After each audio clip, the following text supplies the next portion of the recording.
దివ్యాంగులు, వృద్ధులు, వితంతుల పెన్షన్ని పెంచాలని డిమాండ్ చేస్తూ సోమవారం జయశంకర్ భూపాలపల్లి జిల్లా కలెక్టరేట్ ఎదుట సుమారు 200 మందితో మాదిగ రిజర్వేషన్ పోరాట సమితి ఎంఆర్పీఎస్ ఆధ్వర్యంలో పెద్ద ఎత్తున ధర్నా చేపట్టారు. పెన్షన్ పెంపుతో పాటు ప్రభుత్వం నుంచి తమకు రావాల్సిన ఇతర బకాయిల్ని వెంటనే చెల్లించాలని ధర్నా చేపట్టారు. ఇక ఈ నిరసనలో భాగంగా కలెక్టరేట్ ముట్టడికి ప్రయత్నించగా పోలీసులు వారిని అడ్డుకున్నారు. ఈ క్రమంలో ఇరు వర్గాల మధ్య తోపులాట జరిగింది. పరిస్థితి అదుపు తప్పడంతో పోలీసులు లాఠీ చార్జ్ చేశారు. దీంతో అక్కడ ఉద్రిక్త వాతావరణం నెలకొంది. లాఠీ చార్జ్ని తీవ్రంగా ఖండిస్తూ ఎంఆర్పీఎస్ నాయకులు పోలీసులకు వ్యతిరేకంగా నినాదాలు చేశారు. ముఖ్యంగా లాఠీ చార్జ్ చేసినటువంటి సీఐను వెంటనే సస్పెండ్ చేయాలని డిమాండ్ చేశారు. ఇక అతనిపై SC/ST కేసు నమోదు చేయాలని అన్నారు. మాదిగలపై లాఠీ చార్జ్ చేయడం దుర్మార్గం అన్నారు. ఇక ఈ ఘటనతో కలెక్టరేట్ వద్ద కొన్ని గంటల పాటు ఉద్రిక్త వాతావరణం నెలకొంది.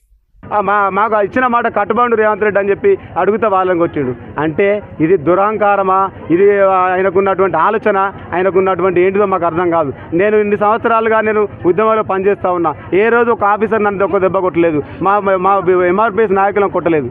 నేను ఒకటే చెప్తాను, బేషరతుగా క్షమాపణ చెప్పాల్సిందే ఇక్కడికి వచ్చి సీఐ గారు. ఒకవేళ బేషరతుగా క్షమాపణ చెప్పిన పక్షాన ఆయన మీద చట్టపరమైన చర్యలు తీసుకొని ఆయన సస్పెండ్ చేసేదాకా ఎంఆర్పీఎస్ చూస్తూ ఊరుకోదు. ఏది ఏమైనా మంచిదే, మీరు దానికి ప్రత్యామ్నాయం ఇంట్లో మా మీద కేసులు పెడతారని చెప్పి చూస్తారు కావచ్చు. కానీ కేసులు మాకేం కొత్త కాదు. కేసులు మేము దౌర్జన్యాలు చేయలేదు, లంగతనాలు చేయలే, దొంగతనాలు చేయలే, ఎవరిని మర్డర్ చేయలేదు. హక్కులను అడుగుతూ ఉన్నాం. హక్కులు అడిగే హక్కు నీకు లేదు అని చెప్పంటే కేసు పెట్టుకోండి, నో ప్రాబ్లం. మేమేమన్నా పోలీసులు ఏమైనా వ్యతిరేకంగా ఇంకేమైనా చేస్తే మాకు కేసు పెట్టండి. కానీ మేము న్యాయబద్ధంగా, చట్టపరంగా, చట్టానికి లోబడి పనిచేసినాం, చట్టానికి లోబడి కట్టుబడి ఉండి మేము పనిచేసినాం.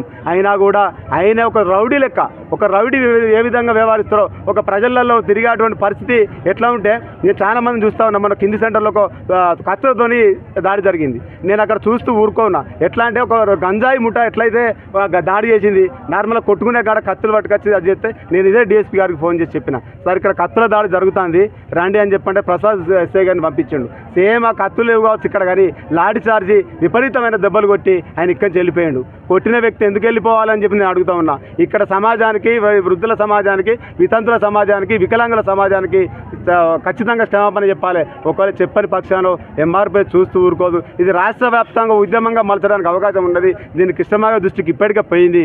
ఇది మీరు ఏం చేస్తారని చెప్పి దయచేసి మా పక్షాన మీరు నిలబడతారని చెప్పి అధికారులకు నేను విన్నవిస్తావు. నా అంబాల చంద్రమౌళి మాదిగా ఎంఆర్పీఎస్ MSP జిల్లా ఇన్ఛార్జి అంబాల చంద్రమౌళి.